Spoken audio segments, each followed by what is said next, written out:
Bismillahirrahmanirrahim. Assalamualaikum warahmatullahi wabarakatuh. Perkenalkan, nama saya Firdan Khotimah. Saya dari mahasiswi Akidah Filsafat Islam semester 6, Fakultas Usuluddin dan Adab, Kampus UIN SMH Banten. Nah, saya akan menjelaskan tentang konsep ketuhanan, etika, dan kematian menurut agama Konfusius. Video ini saya buat untuk memenuhi tugas UAS mata kuliah Filsafat Timur dengan dosen pembimbing Bapak Ahmad Fadli. Baik, saya akan menjelaskan mengenai ketuhanan menurut agama Konfusius. Nah, di mana konsep ketuhanan yang terdapat dalam ajaran Konfusius merupakan paradigma fungsional dalam keyakinan tersebut. Relasi antara Tuhan dan manusia didasarkan pada nilai fungsinya. Tuhan diyakini berdasarkan pada peranannya terhadap kehidupan manusia. Begitupun sebaliknya, manusia diyakini berperan dalam pemenuhan korban.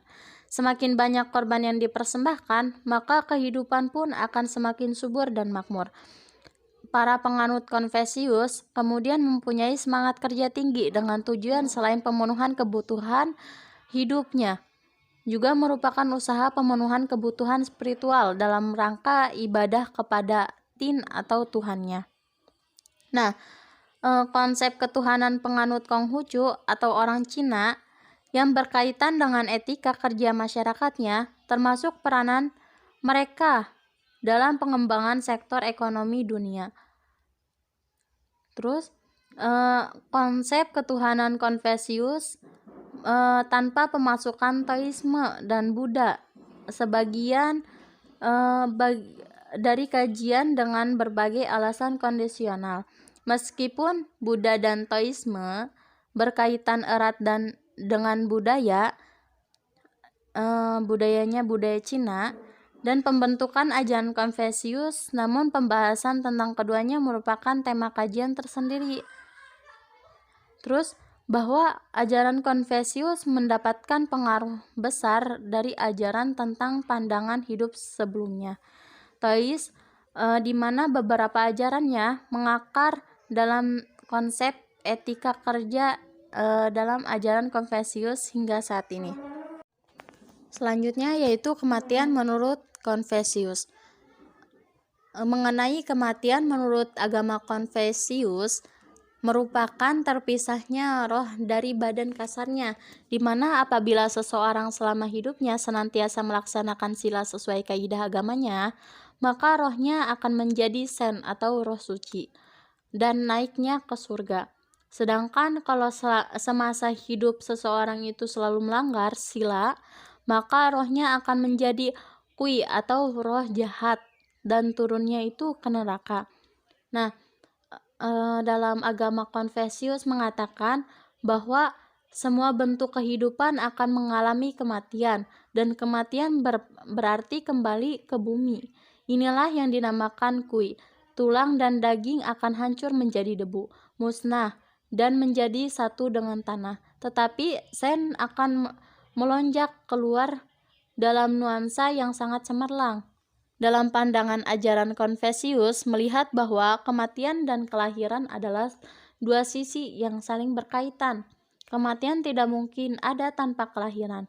Kematian bisa terjadi pada waktu masih dalam kandungan sewaktu dilahirkannya, waktu usia muda, waktu usia tua, ataupun karena penyakit atau kecelakaan.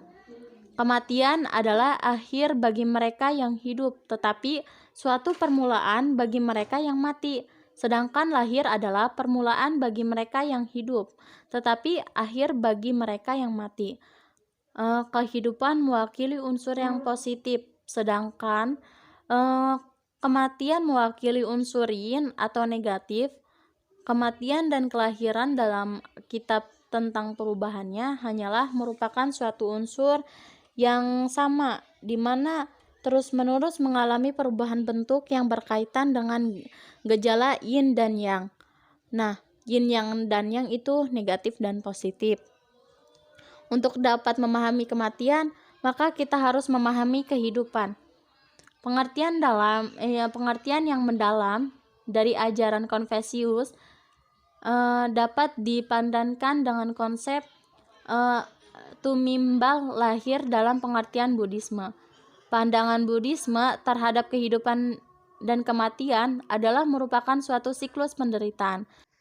Selanjutnya, tentang etika menurut agama Konfusius.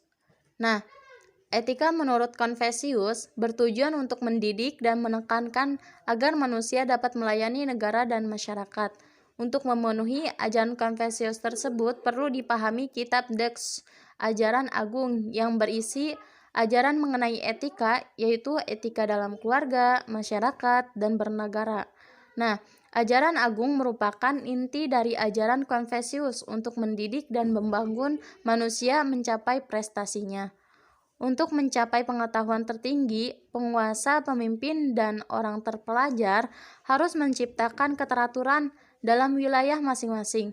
Untuk dapat menciptakan keteraturan dalam masyarakat, mereka harus dapat mengatur keluarganya sendiri untuk mengejar semua hal tersebut. Nah, dalam ajaran pokok dari Konfusius ada 5 sifat mulia yang memiliki arti 5 kebijaksanaan. Nah, yang pertama, Ren, yang artinya cinta kasih yang universal, yang tidak mementingkan diri sendiri. Yang kedua,